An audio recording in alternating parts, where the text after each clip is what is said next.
প্রবাদ পাখির গান না জানি কেন এতদিন পর জাগিয়া উঠিল জাগিয়া উঠিছে প্রাণ ওরে উতলে উঠেছে বাড়ি ওরে পানের বাসনা পানের আবেগ রুলিয়া রাখছে তরতরণ করে কাঁপেছে উদর শিলা রসিলা করে শিখেছে হেতায় হেতায় পাগলের পাই ঘুরিয়া ঘুরিয়া নাচিয়া বেড়াই বাহিরিতে যাই দেখিতে না পাই কোথায় কারাও ছাড় কেনার কথা পাঠান কেন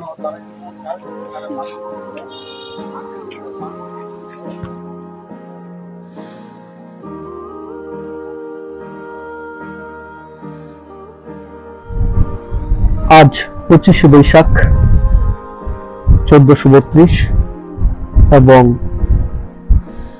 8 মে 2025 রোজ বৃহস্পতিবার। বাংলা সাহিত্যের প্রবাদ পুরুষ, বাংলা সাহিত্য জগতের এক উজ্জ্বল নক্ষত্র। বাংলা সাহিত্যের এমন কোনো শাখা নেই যেখানে তিনি নিজ গুণে সমৃদ্ধতা অর্জন করেননি। সব জায়গায় যার দীপ্ত পদচারণা, যিনি বাংলা সাহিত্যকে আরো 100 বছর আগে বিশ্ব দরবারে পরিচয় করিয়ে দিয়েছিলেন, যিনি চিনিয়ে এনেছিলেন বাংলা সাহিত্যে গুরুত্বপূর্ণ অবদানের জন্য নোবেল পুরস্কার। তিনি আমাদের সবার প্রিয়, তিনি আমাদের শ্রদ্ধাভাজন, আমাদের প্রিয় কবি, আমাদের শ্রদ্ধেয় কবি রবীন্দ্রনাথ ঠাকুর। 1000 বছর চলে যাবে, 1000 বছর পরেও রবীন্দ্রনাথ বাংলা সাহিত্যে অমর হয়ে থাকবেন, অসাধারণ হয়ে থাকবেন।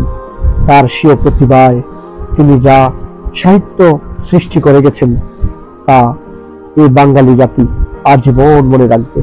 কবির 164তম জন্মবার্ষিকী উদযাপন উপলক্ষে উপজেলা প্রশাসন বাজিতপুর কিশোরগঞ্জ কর্তৃক এক বর্ণাঢ্য র্যালির আয়োজন করা হয়। সুযোগ্য উপজেলা নির্বাহী অফিসার জনাব ফারাশিদ বিন এনামের নেতৃত্বে উপজেলার বিভিন্ন দপ্তরের কর্মকর্তা কর্মচারীগণ এই র্যালিতে অংশগ্রহণ করেন। এ সময় উপজেলা শিক্ষা অফিসার জনাব শাখাওয়াত হোসেন এবং উপজেলা প্রাথমিক শিক্ষা কমিটির 2 জন সম্মানিত সদস্য এবং অন্যান্য শিক্ষকগণও এই র্যালিতে অংশগ্রহণ করেন।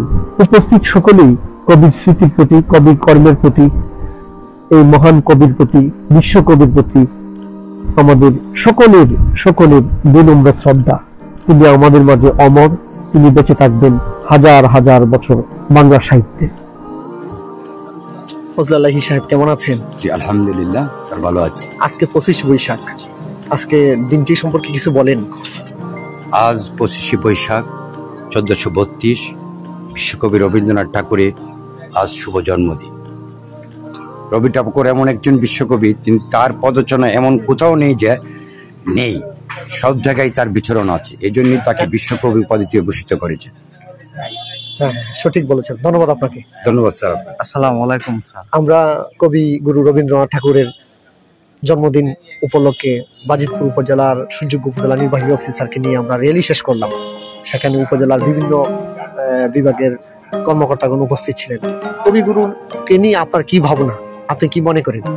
কবিগুরু রবীন্দ্রনাথ ঠাকুর যদি সাহিত্যে, বাংলা সাহিত্যে আবির্ভূত না হইত, বাংলা সাহিত্যেও বিশ্ব দুয়ারে বাংলা সাহিত্যের যে প্রত্যেকটা অঙ্গনে, প্রত্যেকটা জায়গায় কবিগুরুর স্থান, বাংলা সাহিত্যের প্রাণ, গান, কবিতা, তারপর নাটক, তারপর উপন্যাস, সাহিত্যের এমন কোন শাখা নেই, তার প্রেম স্রষ্টার, সে স্রষ্টাকে ডাকছে সাহিত্য দিয়ে, সাহিত্য দিয়ে সেই স্রষ্টার দুয়ারে তার স্থান চাইছে।